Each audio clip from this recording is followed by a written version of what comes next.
Eric Goldstein and Liz Marvel each had a daughter of their own before they married each other. On our wedding day, we had one of Atlanta's largest tornadoes come through. These giant things that fell down. Wow. As we were having our vows, it all started coming down to a calm, and everything just became this beautiful, peaceful, blissful day. It was amazing.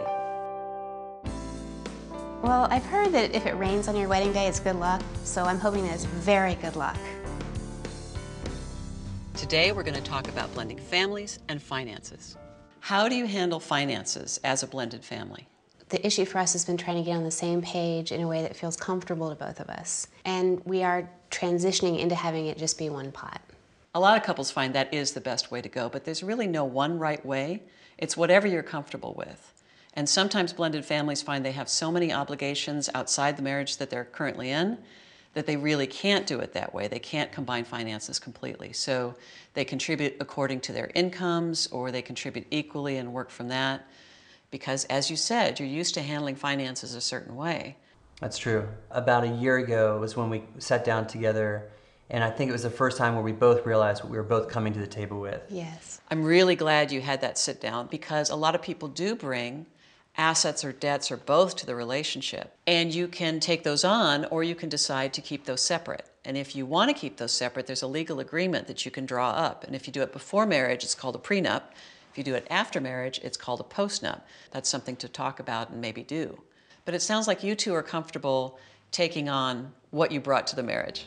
One of the things I love about being part of a blended family is that I'm constantly amazed and surprised and challenged. But when we come together and make decisions, I feel like it makes us stronger and we're able to really do what we want to do. You have two girls and you want to send them to college. Have you talked about how you're going to pay for that?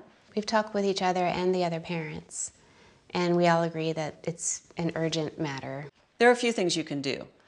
There are sites on the web that will allow you to fill out a financial aid form in advance to see what your family contribution is. And an important point for blended families is that the financial aid package is going to be based on the income and assets of the custodial parents. Once you have those numbers, you can start having the discussion about, okay, how do we get there? Because everything you put in is going to spare them future debt. Tell me how old the girls are. 11 and 13. And they already have some savings from the grandparents? Is it like a custodial account or a 529 No, college it's like a savings? custodial account. Okay, you might talk about spending that money before they get to college. If you can encourage the grandparents to give future gifts to a 529 college savings plan, that money is tax deferred and it's tax free if used for education, and that doesn't count as their asset. And it basically allows you to pick your investments, and you can change those investments once a year. If your girls were a little bit younger, it would be a slam dunk. Now that they're a little older, you only have a few years left. So you can either go with a 529 or you can simply save on your own. Liz, with the 529, is there a restriction on out-of-state, in-state? Every plan is a little bit different, but you don't have to stay with the plan that's in your state. If you get a substantial tax deduction and you've got a good plan in your state, it's a no-brainer. But if you don't get a deduction or the plan really is not that great, you might want to look elsewhere. Great. Eric and Liz, you are doing great. You've gotten off to a wonderful start. You're talking about money and you're working together as a team, and that is terrific.